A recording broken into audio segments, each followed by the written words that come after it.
Assalamualaikum warahmatullahi wabarakatuh. Semangat pagi rekan-rekan mahasiswa. Bagaimana kabarnya? Semoga kalian semua selalu sehat ya. Oke, kita lanjut lagi ke materi pertemuan ketujuh, akuntansi keuangan lanjutan 1, mengenai International Financial Reporting Standard atau yang biasa kita dengar yaitu IFRS. Jadi, kita harus memahami bagaimana perkembangan standar akuntansi keuangan yang ada di Indonesia dan di dunia. Jadi, standar akuntansi keuangan adalah sebagai pedoman untuk setiap perusahaan yang melakukan proses penyusunan laporan keuangan yang dapat menciptakan keseragaman penyajian laporan keuangan. Maka, Badan Penyusun Standar Akuntansi Keuangan diharapkan agar berkesinambungan untuk mengembangkan dan menyempurnakan standar akuntansi keuangan sesuai dengan kebutuhan semua pengguna laporan keuangan. Selanjutnya, organisasi apa saja yang berhubungan dalam penetapan standar akuntansi keuangan? Yang pertama, ada organisasi Securities and Exchange Commission yang dibentuk tahun 1933 sebagai regulator utama untuk pasar saham Amerika yang menetapkan regulasi untuk pendaftaran efek atau sekuritas dan mengawasi kegiatan bursa efek. Perusahaan penerbit sekuritas yang diperdagangkan pada bursa saham wajib melaporkan laporan keuangan yang telah diaudit kepada SEC. Selanjutnya yang kedua, ada organisasi bernama American Institute of Certified Public Accountant. Pembentukan AICPA dimulai sejak tahun 1916. Dibentuklah organisasi bernama American Association of Public Accountants dan mengalami lagi perubahan nama organisasinya menjadi Institute of Public Accountant. Selanjutnya, tahun 1917 sampai dengan tahun 1957 mengalami perubahan nama organisasi menjadi American Institute of Accountants. Dan sejak tahun 1958 baru dibentuklah organisasi bernama American Institute of Certified Public Accountants. Jadi, AICPA ini adalah organisasi profesi yang bertaraf nasional dari Certified Public Accountant. AICPA berperan penting dalam pengembangan prinsip-prinsip akuntansi yang diterima umum. Beberapa komite dan dewan yang dibentuk sejak berdirinya AICPA telah memberikan kontribusi terhadap upaya ini, yaitu salah satunya Committee of Accounting Procedure dan Accounting Principle Board. Selanjutnya yang ketiga, ada organisasi Financial Accounting Standard Board.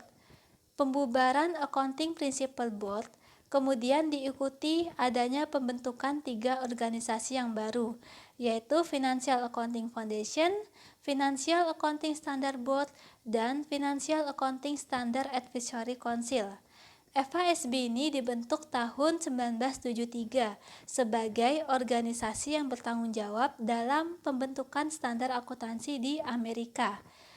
Fungsi utama FASB adalah untuk mempelajari masalah akuntansi terkini dan memperbaiki standar akuntansi yang ada. Standar ini juga dipublikasikan sebagai Statement of Financial Accounting Standard dengan menerapkan prinsip-prinsip akuntansi yang diterima umum. FASB juga menerbitkan Statement of Financial Accounting Concept tahun 1978 sebagai kerangka kerja konseptual untuk mengembangkan standar akuntansi dan pelaporan keuangan di masa depan. Kemudian, karakteristik Dewan Financial Accounting Standard Board. Yang pertama, keanggotaannya lingkupnya kecil. Yang kedua, keanggotaannya bekerja secara penuh waktu. Yang ketiga, otonomi FASB lingkupnya tinggi. Yang keempat, independensi FASB lingkupnya tinggi. Yang kelima, penyajian FASB lingkupnya luas. Selanjutnya, dalam menyusun standar akuntansi keuangan, FASB menggunakan 2 premis dasar, yaitu Yang pertama, FASB harus responsif terhadap kebutuhan dan sudut pandang semua masyarakat ekonomi, tidak hanya profesi akuntan publik.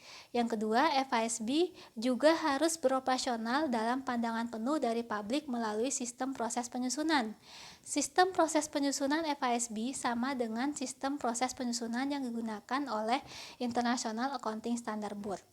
Lalu, ada beberapa organisasi penyusun standar akuntansi keuangan yang dilakukan oleh FASB. Yang pertama, ada Financial Accounting Foundation. Tujuannya untuk memilih anggota FASB dan Dewan Penasehat. Yang kedua, ada Financial Accounting Standard Board. Tujuannya untuk menetapkan dan memperbaiki standar akuntansi dan pelaporan keuangan. Yang ketiga, ada Financial Accounting Standard Advisory Council. Tujuannya untuk memberikan konsultasi mengenai isu kebijakan utama, masalah teknis, dan prioritas proyek. Selanjutnya ada staf dan satuan tugas. Tujuannya untuk membantu Dewan mengenai pelaporan masalah yang terkait dengan melaksanakan fungsi penelitian, analisis, dan pencatatan. Selanjutnya, FASB ini juga menyediakan pernyataan utama. Yang pertama, ada standar interpretasi dan posisi staf. Yang kedua, ada konsep akuntansi keuangan. Yang ketiga, ada pernyataan dari emerging issue task force statement. Selanjutnya yang keempat, ada organisasi International Accounting Standard Board. IASB dahulunya bernama International Accounting Standard Committee yang dibentuk pada tanggal 29 Juni 1973 yang berbasis di London, Inggris sebagai hasil perundingan antar perwakilan organisasi profesi akuntan dunia. Kemudian International Accounting Standard Committee menerbitkan International Accounting Standard dan Standing Interpretation Committee sebagai interpretasi yang berasal dari International Financial Reporting Interpretation Committee. Pada tanggal 1 April 2001, IASB baru mengambil alih tanggung jawab untuk menyusun standar akuntansi internasional dari International Accounting Standard Committee. Kemudian IASB mengembangkan standar baru, namanya International Financial Reporting Standard. Selanjutnya, karakteristik Dewan International Accounting Standard Board. Yang pertama dilihat dari keanggotaan, yang kedua otonomi, yang ketiga tidak berpihak, yang keempat ada pemungutan suara untuk menerbitkan IFRS yang baru. Jadi, dengan adanya karakteristik keempat tersebut, maka IASB dan anggotanya diharapkan dapat maksimal untuk menjalankan kegiatannya agar terhindar dari kepentingan proses politik, preferensi industri, dan terhindar dari budaya setiap negara. Selanjutnya, IASB juga menerbitkan 3 jenis pernyataan utama. Yang pertama, pernyataan IFRS.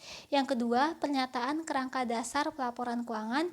Yang ketiga, pernyataan interpretasi pelaporan keuangan internasional yang diterbitkan oleh International Financial Reporting Interpretation Committee. Selanjutnya, proses penyusunan standar akuntansi keuangan oleh IASB juga memiliki unsur. Yang pertama, Dewan Penyusun Standar Independen yang diawasi oleh badan pengawas yang beragam secara geografis dan profesional. Yang kedua, proses menyeluruh dan sistematis untuk mengembangkan standar akuntansi keuangan. Yang ketiga, berhubungan dengan investor, regulator, pemimpin bisnis, dan profesi akuntansi global pada setiap tahap dalam proses. Yang terakhir, adanya upaya untuk berkolaborasi dengan masyarakat penyusunan standar akuntansi keuangan di semua dunia. Selanjutnya yang kelima, ada organisasi International Organization of Securities Commission. Jadi organisasi ini tidak menetapkan standar akuntansi, tetapi organisasi ini didirikan untuk memastikan bahwa pasar global dapat beroperasional secara efektif dan efisien.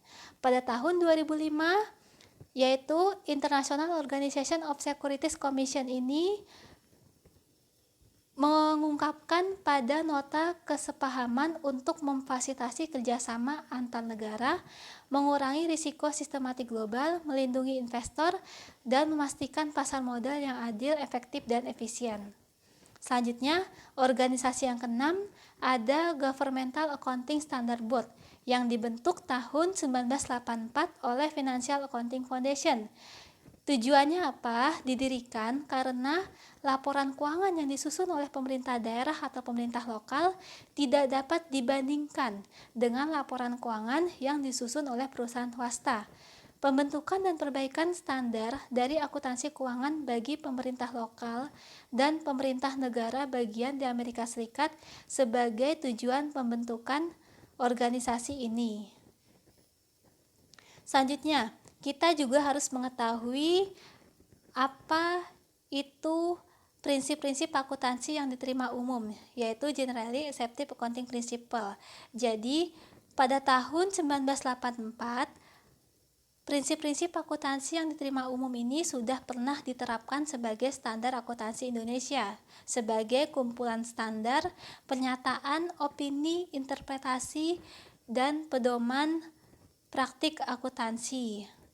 Standar ini berisikan yaitu untuk menentukan sumber-sumber prinsip-prinsip akuntansi dan kerangka kerja pemilihan prinsip yang digunakan dalam menyusun laporan keuangan. Selanjutnya kita juga harus mengetahui yaitu standar akuntansi keuangan yang terbaru bernama IFRS atau International Financial Reporting Standard, yaitu yang diterbitkan oleh IASB International Accounting Standard Board pada bulan April 2001. IFRS diterbitkan guna mendukung standar laporan keuangan dunia yang telah terlebih dahulu ada, yaitu International Accounting Standard. Jadi IFRS ini versi produk standar akuntansi yang terbaru, sedangkan International Accounting Standard adalah versi lamanya. Maka IFRS itu adalah standar akuntansi yang menekankan pada penilaian profesional dengan pengungkapan secara penuh yang jelas dan transparan mengenai substansi ekonomi dalam rangka menghubungkan perbedaan antar negara untuk memperkuat transaksi perdagangan global, sehingga standar akuntansi laporan keuangan yang bersifat global dapat membantu menyeragamkan standar laporan keuangan yang ada di setiap negara agar tidak terjadi kesalahan dalam penyusunan laporan keuangan dan mudah dipahami oleh pengguna laporan keuangan. Selanjutnya, hierarki yang digunakan untuk menentukan persyaratan pengakuan, penilaian, dan pengungkapan, yaitu ada di IFRS, yang kedua ada di International Accounting Standard, yang ketiga ada interpretasi berasal dari International Financial Reporting Interpretation Committee atau Standing Interpretation Committee. Syarat utama IFRS adalah bahwa laporan keuangan memberikan penyajian secara wajar. Selanjutnya, standar akuntansi yang digunakan di Indonesia. Yang pertama, ada standar akuntansi keuangan yang digunakan oleh perusahaan go public. Yang kedua, ada standar akuntansi keuangan entitas tanpa akuntabilitas publik atau SAK etap yang digunakan oleh UMKM, usaha mikro, kecil, dan menengah. Selanjutnya yang ketiga, ada standar akuntansi keuangan syariah yang digunakan oleh perusahaan syariah. Selanjutnya yang terakhir, ada standar akuntansi pemerintahan yang digunakan oleh pemerintahan. Selanjutnya, strategi yang dilaksanakan untuk konvergensi PSAK ke IFRS ada dua. Yang pertama, Big Bang strategi, yaitu adopsi penuh IFRS dilaksanakan secara sekaligus tanpa melalui tahapan tertentu, biasanya digunakan oleh negara maju. Yang kedua, gradual strategi, yaitu adopsi IFRS dilaksanakan secara bertahap yang digunakan oleh negara berkembang seperti Indonesia. Sejak tahun 1994, bahwa standar akuntansi keuangan Indonesia telah mengadopsi International Accounting Standard. Kemudian, Dewan Standar Akuntansi Keuangan Ikatan Akuntan Indonesia melakukan penargetan dan menetapkan bahwa program konvergensi PSAK ke IFRS dilaksanakan dengan cara 3 tahapan atau gradual strategi, yaitu yang pertama, tahap adopsi, tahun 2008 sampai tahun 2011, meliputi aktivitas bahwa semua IFRS diadopsi ke PSAK dibutuhkan persiapan infrastruktur dan evaluasi terhadap PSAK yang berlaku. Yang kedua, tahap persiapan akhir tahun 2011 meliputi dilaksanakannya penyelesaian terhadap persiapan infrastruktur. Selanjutnya dilaksanakan penerapan secara bertahap beberapa PSAK berbasis IFRS. Yang ketiga, tahap implementasi tahun 2012 meliputi berhubungan dengan kegiatan penerapan PSAK konvergensi IFRS secara bertahap. Selanjutnya dilaksanakan evaluasi terhadap dampak penerapan PSAK secara komprehensif. Sasaran konvergensi IFRS di Indonesia tahun 2012 untuk merevisi PSAK agar secara material sesuai dengan IFRS versi 1 Januari 2009 yang berlaku efektif tahun 2011 dan tahun 2012. Selanjutnya, program konvergensi IFRS. Ada yang pertama adoption, yang kedua konvergen, yang ketiga full adopsi. Yaitu untuk adoption, yaitu membuat standar yang baru. Ini contohnya Indonesia sebelum menerapkan IFRS. Kemudian konvergen. Konvergen ini artinya membuat standar baru dengan mempertimbangkan kondisi perekonomian di masing-masing negara. Contohnya, negara berkembang seperti Indonesia setelah IFRS efektif diterapkan IFRS tahun 2012. Kemudian ada full adoption, adopsi secara penuh, yaitu mentranslate standar IFRS yang lama menjadi standar yang baru. Biasanya digunakan oleh negara maju. Selanjutnya, manfaat konvergensi PSAK ke IFRS. Yang pertama, mempermudah pemahaman atas laporan keuangan dengan standar akuntansi keuangan yang dikenal secara internasional. Yang kedua, meningkatkan arus investasi global melalui transparansi.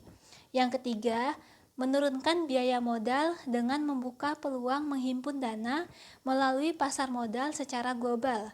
Yang keempat, menciptakan efisiensi penyusunan laporan keuangan. Dan yang terakhir, meningkatkan kualitas laporan keuangan untuk mengurangi peluang manajemen laba dengan cara adanya pengungkapan penuh. Selanjutnya, permasalahan yang dihadapi dalam implementasi dan konvergensi PSAK ke IFRS. Yang pertama, masalah translasi standar internasional. Yang kedua, adanya ketidaksesuaian standar internasional dengan hukum nasional. Yang ketiga, adanya struktur dan kompleksitas standar internasional. Yang terakhir, adanya frekuensi perubahan dan kompleksitas standar internasional. Selanjutnya, perbedaan prinsip-prinsip akuntansi yang diterima umum dengan IFRS. Yang pertama, perbedaan standarnya dilihat dari kalau US GAAP, Generally Accepted Accounting Principle, yaitu berbasis peraturan atau rule based standar. Kemudian kalau IFRS, standarnya berbasis prinsipal. Kemudian dari segi metode penilaian persediaan, kalau dulu berdasarkan prinsip-prinsip akuntansi yang diterima umum, yaitu menggunakan 3 metode penilaian persediaan, yaitu FIFO, average, dan LIFO. Sedangkan untuk IFRS hanya 2 yang bisa digunakan, yaitu metode FIFO dan average. Selanjutnya, laporan laba rugi komprehensif. Jika di US GAAP terdapat akun luar biasa, sedangkan di IFRS yang terbaru ada pendapatan komprehensif lainnya. Kemudian untuk pengukuran nilai aset, jika berdasarkan prinsip-prinsip akuntansi yang diterima umum, maka menggunakan nilai historis, sedangkan untuk IFRS menggunakan nilai wajar atau nilai yang ada di pasar. Nah, ini penjelasannya perbedaan rule based standard dengan principle based standard. Jadi, kalau dulu prinsip-prinsip akuntansi yang diterima umum ini menggunakan standar berbasis aturan. Jadi di sini standar yang rinci tidak dapat memenuhi tantangan perubahan kondisi keuangan yang kompleks. Jadi tidak merefleksikan peristiwa ekonomi yang mendasari secara substansial. Sedangkan untuk yang sekarang standar IFRS ini menggunakan standar berbasis prinsipal. Jadi manajemen dan akuntan diberi kewenangan menerapkan professional judgment untuk lebih fokus pada merefleksikan transaksi atau peristiwa ekonomi secara substansial, tidak hanya melaporkan transaksi atau peristiwa ekonomi sesuai dengan standar. Selanjutnya, berdasarkan kerangka konseptual akuntansi keuangan ini juga ada perbedaannya. Yang pertama dimulai dari level 1, tujuan laporan keuangan. Jadi, untuk prinsip-prinsip akuntansi yang diterima umum, tujuannya ada 3. Sedangkan untuk IFRS hanya 1, yaitu menyediakan informasi meliputi posisi keuangan, kinerja, dan perubahan posisi keuangan yang bermanfaat bagi semua pengguna dalam pengambilan keputusan ekonomi. Jadi, lebih tepat untuk menggunakan IFRS. Selanjutnya, kerangka konseptual akuntansi kedua. Kerangka konseptual akuntansi keuangan untuk level 2 yaitu karakteristik kualitatif informasi akuntansi. Ini juga ada perbedaannya, yaitu kalau dulu prinsip-prinsip akuntansi yang diterima umum untuk relevan terdiri dari nilai prediksi, kemudian nilai feedback, dan tepat waktu. Sedangkan untuk IFRS, untuk kondisi yang relevan itu terdiri dari nilai prediksi, kemudian nilai konfirmasi, dan materialitas. Selanjutnya, untuk prinsip-prinsip akuntansi yang diterima umum dapat dipercaya terdiri dari disajikan dengan jujur, netral, dan dapat diverifikasi. Sedangkan di IFRS lebih rinci lagi, dapat dipercaya yaitu dengan disajikan secara jujur, netral, substansi mengungguli bentuk, ada prinsip kehati-hatian dan kelengkapan. Selanjutnya, yang terakhir dapat dibandingkan. Selanjutnya, kerangka konseptual akuntansi keuangan di level 3, pengakuan dan pengukuran prinsip. Ini juga ada perbedaannya. Kalau dulu, prinsip-prinsip akuntansi yang diterima umum ada 4, yaitu berdasarkan biaya historis, pengakuan pendapatan, kesesuaian, dan pengungkapan penuh. Nah, untuk yang sekarang ini IFRS ada 7, yaitu berdasarkan biaya historis, kemudian berdasarkan nilai sekarang, kemudian berdasarkan nilai realisasi, lalu berdasarkan nilai wajar atau nilai yang ada di pasar, kemudian ada pengakuan pendapatan, pengakuan beban, dan pengungkapan penuh. Selanjutnya, kerangka konseptual akuntansi keuangan di level 5, pengakuan dan pengukuran asumsi dasar. Kalau dulu prinsip-prinsip akuntansi yang diterima umum yaitu ada 4, kelangsungan usaha, entitas ekonomi, unit moneter, dan periodenya. Selanjutnya untuk yang saat ini IFRS hanya 2, yaitu kelangsungan usaha dan berbasis accrual. Selanjutnya, perbedaan lagi kerangka konseptual akuntansi keuangan di level 7, pengakuan dan pengukuran kendala. Di prinsip-prinsip akuntansi yang berlaku umum ada 4, yaitu berdasarkan biaya dan manfaat, materialitas, praktik industri, dan ada konservatisme.